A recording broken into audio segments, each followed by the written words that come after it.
పేరు Nagireddy Ramachandra Reddy, son of Subbareddy, మాజీ సైనికుడిని.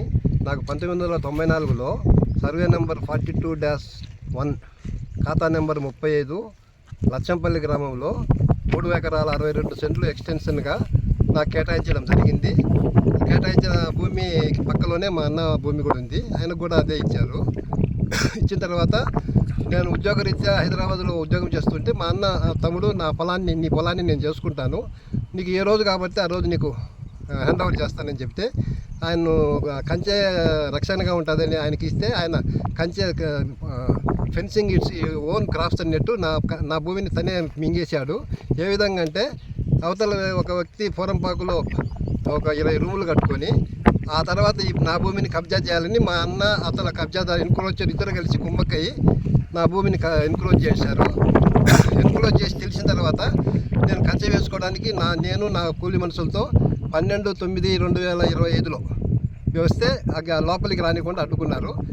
ఏముందా మీ దగ్గర అడ్డుకోవడానికంటే మీ అన్న అమ్మేసినాడు నీ భూమిని అంటే ఆ కాగితం చూపించమంటే అవసరం లేదు, నీ బుద్ధి పుణ్యకాడ చెప్పుకోపో అని నన్ను బెదిరించి దౌర్జన్యంగా నా పనివారిని కంచె బాతనీయకుండా నా పొలం పనులు చేసుకోకుండా అడ్డుకున్నారు.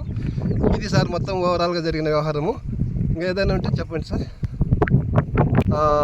ల్యాబ్ రిపోర్ట్లో నాకు తర్వాత ఆ రోజు చూసుకోలేదు, కానీ తర్వాత నేను పోలీస్ స్టేషన్కి పోతే ఆర్వి కొండారెడ్డి అని ఒక సబ్ ఇన్స్పెక్టరు నన్ను పిలిపించి అతన్ని పిలిపిస్తే అతని దగ్గర నా దగ్గర ఉన్న ఆధారాలన్నీ చూసుకొని నీకు అన్ని అధికారాలు ఉన్నాయి, నీ భూమి నీదేను అని చెప్పి అవతల దగ్గర పర్సన్ దగ్గర ఎంక్రోచర్ జే ప్రభాకరు అనే మాజీ ఎమ్మెల్యే భర్త అతన్ని పిలిపించాడు. అతను వచ్చేసి నా దగ్గర అగ్రిమెంట్ ఉందని తెచ్చినామంటే తేలేదన్నాడు. తర్వాత తీసుకొచ్చి చూపిస్తే ఆ కాపీ నాకు ఆర్వి కొండారెడ్డి ద్వారా అందింది. సరే ఈ సంతకం నేను చేయలేదు కదని ఫోరెన్సిక్ ల్యాబొరేటరీకి పోతే వాళ్ళు కూడా సర్టిఫై చేశారు, it is not wrote by the Shri Ramachandra Reddy అని చెప్పి. అది కూడా ఫోర్జరీ డాక్యుమెంట్. ఎవరు చేశారో నాకు తెలియదు, వాళ్ళిద్దరు. అది సార్ జరిగింది. ఓవరాల్గా ఆ ల్యాండ్కు నేను సర్వ హక్కులు ఉండే యజమానిని.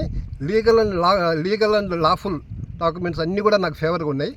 వాళ్ళకు ఏమి లేకుండా ఒక ఫోర్జరీ అగ్రిమెంట్ పెట్టుకొని నా భూమిని కొట్టేయాలని వాళ్ళు ఒక కుట్రతో నన్ను భయభ్రాంతులకు గురి చేస్తున్నారు సార్. నా పొలంలోకి వెళ్లకుండా కంచె వేసుకోనికుండా నానా ఇబ్బందులు పెడుతున్నారు. ఇందు మూలంగా నేను తెలియజేయమంటే నాకు నా భూమికి రక్షణ కల్పించాలని పోలీసు వాళ్ళకు లెటర్ పెడితే పోలీసు వాళ్ళు మీకు రక్షణ మేము కల్పించలేము అని చెప్పి నాకు ఇవ్వలేదండి. ఆర్డీఓ గారు రాశారండి లెటరు. నేను ఒక అప్లికేషన్ రిప్రజెంటేషన్ పెడితే ఆయన స్పందించి ఆర్డీఓ గారు లోకల్ ఎంఆర్ఓ గారికి వాళ్ళు లెటర్ రాశారు, పోలీసు కంప్లైంట్స్ రిపోర్ట్ ఇవ్వమని. ఆ తర్వాత ఎంఆర్ఓ పోలీస్ ప్రొటెక్షన్ ఇవ్వమని పోలీసు వాళ్ళకు రాసినా కూడా పోలీసు వాళ్ళు ఎంఆర్ఓ రాసినంత మాత్రాన్ని ఇవ్వాల్సిన అవసరం లేదని వాళ్ళు నాకు ఎలాంటి ప్రొటెక్షన్ లేదు.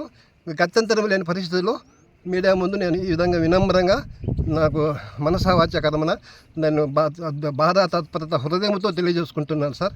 నాకు న్యాయం చేయమని చెప్పి అని ఇది సార్ ఆవేదన.